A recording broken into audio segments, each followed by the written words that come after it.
Deaths fell sharply in 2024, and methanol cases have dropped. However, meth has spiked.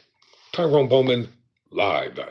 Well, let's have this conversation right here, right now. And according to Stat Health from Apple News, drug deaths plummeted in 2024, according to new federal data. An estimated 80,391 people died of a drug overdose in the U.S. last year, marking the lowest total since 2019. The sum represents a sharply 20% decrease from 2023, according to the Centers for Disease Control and Prevention. The new data reflect a trend that began in late 2023 when overdose deaths finally began to drop after years of steady increase. The years during and after the COVID-19 pandemic, in particular, saw overdose rates skyrocket from an annual plateau, roughly 70,000 per year, to an all-time high of nearly 115,000. But it also included swings that prevent new complications, namely a surge in deaths involving methamphetamine. It is unclear, however, whether the substantial decrease in death reflects the beginning of a continued decline or simply a return to pre-COVID overdose levels. The reason for the improving mortality rate remain unclear too. Experts have floated a number of theories, none proven, which include a shift in the drug supply, efforts to improve access to addiction medications, and naloxone, and the grim reality that hundreds of thousands of U.S. drug users have already died.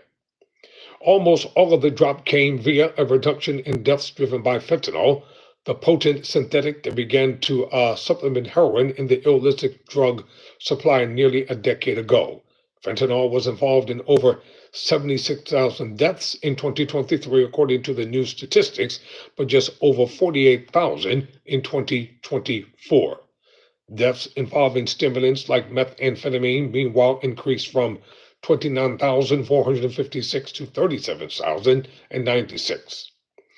The totals reflect deaths involving certain drugs, and the statistics overlap, meaning it's unclear how many people died from stimulants alone, as opposed to stimulants in combination with opioids or other drugs.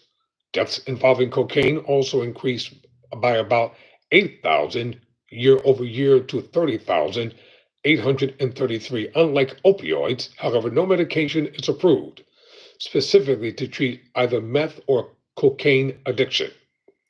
The National Center for Health Statistics, an office within the CDC, warned that the data are preliminary, meaning it is incomplete and subject to change. So, Stats coverage of chronic health issues is supported by a grant from Bloomberg Philanthropies.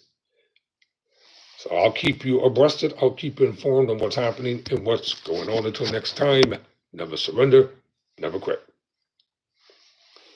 Let's see, Jacob Butler, what's happening? Let's see, let me see if I can pronounce the first name right. Tafu said hi. Alex Fagelson, hey, what's happening? What's up? Welcome to Tyrone Bowman Live. If you all haven't subscribed, would you please subscribe to the channel and hit that notification bell, because I'll be talking about a lot of hot button important topics, and you might want to keep abreast. But for now, gotta go, y'all. Never surrender, never quit.